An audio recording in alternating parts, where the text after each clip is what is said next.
नमस्कार। भूमि न्यूज पलामू में आप तमाम सुधी दर्शकों का स्वागत। आज हम चर्चा करेंगे देश के राजनीतिक हालात। अभी के दौर में राजनीतिक हालात पर जब चिंतन मनन करते हैं तो देश के प्रमुख राजनीतिक जो आजादी के बाद पूरे समाज को अपने हक अधिकार के लिए लड़ने के लिए सिखाए, वो राजनीतिक डॉक्टर राम मनोहर लोहिया थे, जिन्होंने एक बहुत मशहूर लाइन को बोले थे कि अगर सड़कें खामोश हो जाए तो संसद आवारा हो जाएगी। वैसे भारतीय लोकतंत्र की खूबसूरती है कि भारत के तमाम राजनेता, किसान, मजदूर, छात्र, नौजवान, बुद्धिजीवी, प्रगतिशील तबके के लोग कभी भी सड़कें को सुना जो है सो नहीं रहने देंगे, या ये कहिए कि राजनीतिक रूप से कभी खामोश रहने नहीं देंगे। अपनी क्षमता और दक्षता से उस खामोशी को तोड़ने की कोशिश की। लेकिन विगत भारतीय राजनीति का विगत 10 साल के दर्शन को अगर देखें, 10 साल के कार्यकाल को देखें तो हमें पता चलता है कि सत्ता पर बैठे हुए सत्ताधारी दल हमेशा सड़कें को खामोश करने की कोशिश किए, और यही कारण था कि कभी कभी जनता भी उस खामोशी के साथ में जुड़ जाती। परिणाम यह हुआ कि देश के अंदर जो 10 साल की राजनीति थी, वह राजनीति का दिशा थोड़ा बदलते चला गया, और संसद में प्रतिपक्ष के नेता भी हमारे बीच में नहीं थे। कारण कि जो संसदीय परंपरा, जो संसदीय नियमावली है, उसके तहत 10% संसद सदस्य का होना जरूरी है प्रतिपक्ष के नेता के लिए। और विगत 2 चुनाव, जो 14 का चुनाव और 19 के चुनाव को अगर हम गौर से देखें तो उसमें सत्ताधारी दल के बाद जो प्रतिपक्ष के दल थे या विपक्ष के जो दल थे, उनके पास किसी एक दल के पास में 10% संसद सदस्य नहीं थे। परिणाम उनके पास में प्रतिपक्ष का नेता होने का हैसियत भी नहीं। लेकिन अभी जब 24 का चुनाव हुआ तो विपक्ष पूरे ताकत के साथ में संसद में प्रवेश किए, और सत्ताधारी दल बहुत प्रयास करने के बावजूद जो चाह रहे थे कि हम 400 पार का आंकड़ा को पार करेंगे, भारतीय जनता ने उनको 240 में समेट लिया, और सरकार बैसाखी के सहारे चल रही। और प्रतिपक्ष के नेता के रूप में जो प्रतिपक्ष के नेता है राहुल गांधी, वो जब संसद में पहला भाषण दे रहे थे तो देश के प्रमुख मुद्दा को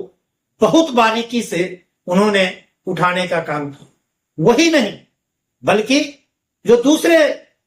प्रतिपक्ष के नेता थे, जो दूसरे इंडिया गठबंधन के नेता थे, मसलन की अखिलेश यादव जी, पप्पू यादव जी,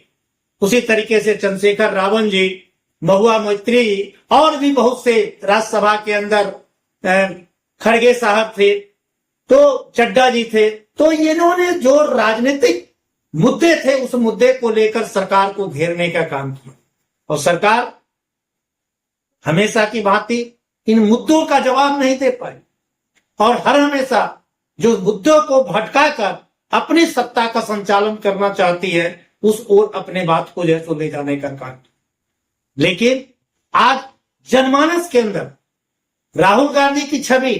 एक जुझारू जन नेता का बनते चला जा रहा है। देश के अंदर जो घटनाएं घट रही है उस पर त्वरित प्रतिक्रिया देने का काम किए। परिणाम यह हुआ कि उनकी लोकप्रियता काफी बढ़ते चली गई, और प्रधानमंत्री जो 10 साल तक सत्ता में बने हुए हैं, उनकी लोकप्रियता धीरे धीरे धीरे धीरे कम होते चल रहे। अभी देखिए, तुरंत का एक घटना घटा देश के अंदर, हमारे देश के अंदर जो हाथरस की घटना, यहाँ के बाबा प्रवचन के दरमियान एक भगदड़ हुआ।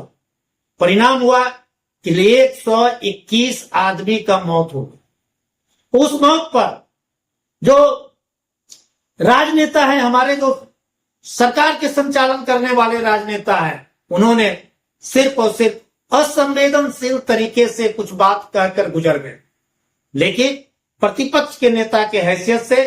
राहुल गांधी हाथरस की घटना के बाद वहां गए, पीड़ित परिवार के साथ में मुलाकात किए और इस तरीके के चीजों के उनके संवेदना के साथ में संवेदनशील हुए। लेकिन प्रधानमंत्री इसकी जरूरत महसूस नहीं की। उसी तरीके से देखिए कि देश के अंदर मणिपुर एक राज्य है जहां लगभग 1 साल से हिंसा का वातावरण बना हुआ है। एक समुदाय दूसरे समुदाय से पूरा के पूरा जैसो हिंसक वातावरण में जैसो जी रहे हैं, और वहां कहा जाता है कि डबल इंजन की सरकार है, वह सरकार इन हिंसा रोकने में सक्षम नहीं हो पाए। और वहां तक प्रधानमंत्री 1 साल होने के बावजूद भी एक बार भी वहां के जनता के बीच में नहीं गए और वहां की समस्याओं से अवगत नहीं। वहां भी राहुल गांधी एक प्रतिपक्ष के नेता की हैसियत से उस इलाके में गए और वहां के लोगों को शांति की बात है तो कहने लगे, वहां के लोगों को रोजगार की बात को उठाने लगे और बहुत बेहतरीन बात उन्होंने वहां से कहा कि हम यहाँ पे भारत के प्रधानमंत्री को आग्रह करते हैं कि वो आए। मणिपुर भी भारत का एक राज्य है, यहाँ के लोग सुख शांति से रहे, इसके लिए हमको प्रयास करना चाहिए। तो उसी तरीके से आप देखिएगा कि अभी अभी जो नीट की परीक्षा हुआ उसका पेपर लीक हुआ। वैसे पेपर लीक होना भारतीय परिवेश में लगता है कि आम बात हो गया और सत्ता में बैठे हुए लोग कभी भी इस पर जो है संवेदनशील नहीं हो रहा। लेकिन प्रतिपक्ष के नेता के हैसियत से राहुल गांधी ने उन बच्चों के बीच में गए और उनके पढ़ाई के बारे में, उनके रोजगार के बारे में, उनकी परीक्षा के बारे में विस्तार पूर्वक चर्चा की और कोई न कोई रास्ता निकालने के लिए उनके साथ में पूरे सड़क पर खड़ा रहने का काम जैसे किए, तो अपने आप में एक बड़ी बात। अगर आप देखिएगा तो जिस समय राहुल गांधी संसद के अंदर ये बात को बोल रहे थे कि हिंदू धर्म के लोग हिंसक नहीं होते, वो अहिंसा में विश्वास करते हैं, तो सत्ता दल के लोग कह रहे थे कि सारे हिंदू का अपमान है।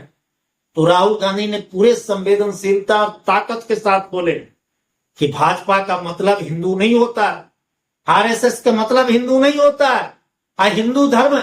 जो कभी हिंसक हो ही नहीं सकता है। और इसके भाषण के तुरंत बाद गुजरात के अंदर भारतीय जनता पार्टी के लोग कांग्रेस के कार्यालय पर हमला बोल दिए और हमला बोलने के बाद वो अपने आप को दर्शा दिए कि हिंदू हिंसक नहीं होता है, हिंसक अगर होते हैं तो भाजपा के लोग हो सकते हैं, आरएसएस के लोग हो सकते हैं, इसका उनके अंधभक्त हो सकते हैं, उनके अनुयायी हो सकते हैं। वहां पर राहुल गांधी ने अपने कार्यकर्ताओं को संबोधित करते हुए कहा कि डरो मत, डराओ मत, दोनों बात बोलो, डरो भी मत और डराओ भी मत, क्योंकि ये हमारे मौलिक अधिकार के इर्द गिर्द आता है। और उन्होंने वहां से एक स्लोगन दिया अपने कार्यकर्ताओं को कि आने वाले दिन में गुजरात के अंदर हम आम जनता को गोलबंद करके इस सत्ता को हराने का काम करेंगे। और एक जो वो आमतौर पर बोलते हैं अपने कार्यकर्ताओं के कि कांग्रेसी कार्यकर्ता भब्बर से होते। तो अभी के जो स्थिति बनी हुई है महाराष्ट्र के अंदर, हरियाणा के अंदर, झारखंड के अंदर चुनाव भी होने और एक सत्ताधारी दल अपने ढंग से चीजों को संचालित कर रहे हैं और प्रतिपक्ष के नेता के रूप में राहुल गांधी पूरे इंडिया गठबंधन के अलायंस के साथ में मिलकर हर राज्य के अंदर एक बेहतर राजनीतिक वातावरण कैसे बने इसके लिए प्रयास कर रहे हैं। और यह लोहिया जी का यह कथन कि अगर सड़कें खामोश हो जाए तो संसद आवारा हो जाएगी, तो संसद को आवारा होने से बचाने की जरूरत। आज गोदी मीडिया के लोग क्या भोंपू बजा रहे हैं ये समझ में नहीं आता, लेकिन इसके बावजूद भी जो वैकल्पिक मीडिया है वह जो है तो इन सारी चीजों को समेट कर एक बेहतर वातावरण बनाकर सच को सच के रूप में लाकर एक जो है तो राजनीतिक वातावरण बनाने का काम करते हैं, जो लोकतंत्र के लिए प्रमुख पार्ट है, प्रमुख अंग है। तो हम समझते हैं कि आज के दिन इन्हीं बातों को लेकर आपसे भी निवेदन करना चाहते हैं कि आप भी कभी भी सड़कों को खामोश नहीं होने दीजिए, नहीं तो संसद आवारा बन जाएगा, और संसद जब आवारा बन जाएगा तो वह देश, वह समाज विनाश की ओर चल जाएगा। नमस्कार।